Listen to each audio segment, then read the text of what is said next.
ఇప్పటికీ రేవంత్ రెడ్డి గారి మా నాయకుడు మన తెలంగాణ ముఖ్యమంత్రి వర్యులు తీసుకున్న కార్యక్రమాలు గడిచి సంవత్సరం దగ్గరకు వస్తుంది. సంవత్సరం నుంచి 10 ఏళ్ళ జరగని కార్యక్రమాలన్నీ ఒక సంవత్సరం చేసిన ఘనత మా రేవంత్ రెడ్డి సార్ గారిది, ముఖ్యమంత్రి వర్యులది.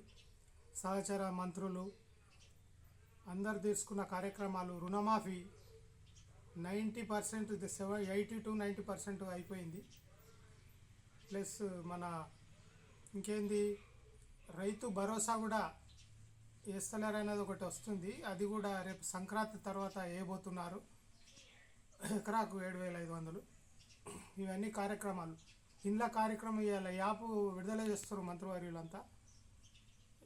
బీదోళ్లకు ఇల్లు మొట్టమొదలుగా వికలాంగులు, బీదోళ్ళు వాళ్లకు గడచిన 10 సంవత్సరాల లేని ఒక్క ఇల్లు కూడా ఇవ్వలేని బీఆర్ఎస్ ప్రభుత్వం. ఎక్కడనో కట్టిరు, అవి ఇప్పటికి ఎవరికి ఇవ్వలేవు. బిల్డింగ్లు కట్టిరు, అలా అన్ని పందులు తిరుగుతున్నాయి. అవి కిటికీలు లేవు, తలుపులు లేవు. నర్సాపూర్లో కూడా కట్టిరు మా కాన్స్టిట్యూషన్లో. ఎక్కడైనా అంత ఉంది. సిటీలలో కట్టిరు, మారుమూల ఊళ్ళల్లో ఒక్క గరీబ్ బీద వాళ్ళకు ఒక్క ఇల్లు ఇచ్చిన చరిత్ర లేదు వాళ్ళది ఇన్నేళ్ళల్లో.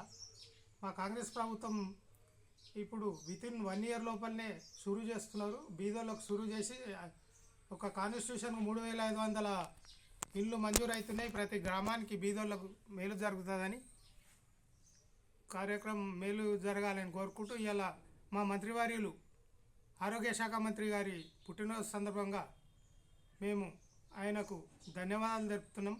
మా ఊరి గ్రామం తరపున, మా మండలి తరపున, కొల్చారం మండలి తరపున వారికి ఆయురారోగ్యాలతో నిండి నూరేళ్ళు భగవంతుడు ఆయనకు ఆరోగ్యం ఇవ్వాలని కోరుకుంటూ